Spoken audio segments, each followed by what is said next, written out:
नमस्कार, न्यूज 69 में आपका स्वागत है। मैं हूं आपके साथ अंकिता। चलिए बढ़ते हैं खबर की ओर। सड़क सुरक्षा कार्यशाला 2025 में पहुंचे मुख्यमंत्री डॉक्टर मोहन यादव। कार्यशाला में मध्य प्रदेश सड़क विकास निगम पीडब्ल्यूडी विभाग, अन्य विभाग के अधिकारी उपस्थित। मुख्यमंत्री डॉक्टर मोहन यादव का कहना है, राज्य में बनने वाली नई सड़कों के निर्माण और ब्लैक स्पॉट मुक्त जिला अभियान आयोजित कार्यशाला में अफसरों ने भविष्य की दिशा तय की।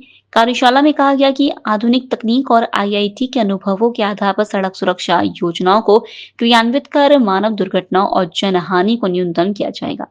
दीपावली की तरह ही सड़कों पर भी जीवन की रक्षा की दीपावली मनाएं। सड़क से जीवन है, इसलिए हर निर्माण में सुरक्षा सर्वोच्च प्राथमिकता हो। राज्य में फिलहाल लगभग 9,000 किलोमीटर राष्ट्रीय राजमार्ग और 11,000 किलोमीटर राज्य राजमार्ग है। आने वाले समय में इन मार्गों पर सुरक्षा प्रबंधन, हेल्थ रिस्पांस और प्रशासनिक समन्वय को और मजबूत किया जाएगा। विभाग द्वारा सड़कों पर जनहानि को रोकने के लिए नई तकनीक का उपयोग करते हुए राष्ट्रीय राजमार्ग हो, राज्य के राजमार्ग हो, सड़कों के अंदर होने वाली दुर्घटना को रोकते हुए सड़क की सुरक्षा के आधार पर आईआईटी मद्रास के साथ मध्य प्रदेश सरकार ने भी एमओयू किया, एनजीओ को भी जोड़ा और नई नवाचार के आधार पर सड़कों का निर्माण भी हो, लेकिन जनहानि कम से कम हो। बीते समय के आंकड़ों में हमारा जो अपना पुराना रिकॉर्ड है, उस रिकॉर्ड में कम से कम दुर्घटनाओं की संख्या कैसे कम हो, इस दिशा में बड़ा अच्छा दिन भर की कार्यशाला आयोजित की जा रही है। मैं माननीय मंत्री राकेश सिंह जी को बधाई देना चाहूँगा, उनके पूरे विभाग को, आईआईटी मद्रास को भी, जिन्होंने हमारे साथ जुड़ करके इस पर काम करना शुरू किया। हमारा लोक निर्माण विभाग बहुत सारे नवाचार अलग अलग क्षेत्रों में कर रहा है।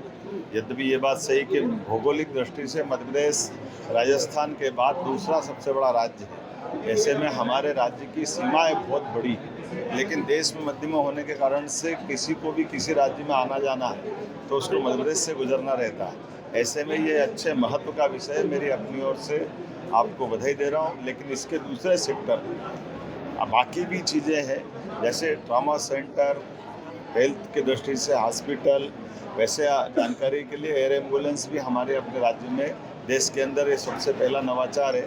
दुर्घटना में सही समय पर सबसे पहले व्यक्ति को हॉस्पिटल पहुंचा दें, तो हमने न केवल एयर एम्बुलेंस बल्कि राहगीर योजना भी लागू की है, जिसमें जो घटना के आधार पर व्यक्ति को, घायल को पहुंचाएंगे तो 25,000 रुपया, पहुंचाने वालों को भी 1 घंटे के अंदर जान बचाने पे देने की योजना है। साथ ही साथ 1.5 लाख तक की जो भारत सरकार की स्कीम, उसको भी लागू करके हमारे लिए व्यक्ति की जान ज़्यादा जरूरी है। ये अच्छा प्रयोग है। एक जानकारी और, अब यहाँ से मैं सीधा राजा राम के ओरछा धाम पे जा रहा हूँ। पर्यटन विकास निगम और अन्य विभागों ने मिलकर के हमारा भगवान श्री राम का राजा स्वरूप वाला ये जो देवस्थान है, ये वाकई अद्भुत है। दीपावली के पूर्व हम राजा राम लोक की लोकार्पण के अवसर पर धार्मिक पर्यटन के साथ आस्था के इस प्रतीक को और 4 चांद लगाने के योजना पे काम कर रहे हैं। चित्रकूट, ओरछा, ऐसे कई पवित्र धाम है भगवान राम के जीवन से जुड़े हुए। ऐसे प्रत्येक स्थान पे हमारी सरकार काम कर रही है। हमारे अपने 13 देवस्थान जहाँ विविध प्रकार के धार्मिक हमारी आस्था के केंद्र हैं, उन सबको जोड़कर हम काम कर रहे हैं। मेरी अपनी ओर से प्रदेशवासियों को बधाई। फिलहाल इस खबर में इतना ही। आप बने रहिए न्यूज 69 के साथ। नमस्कार।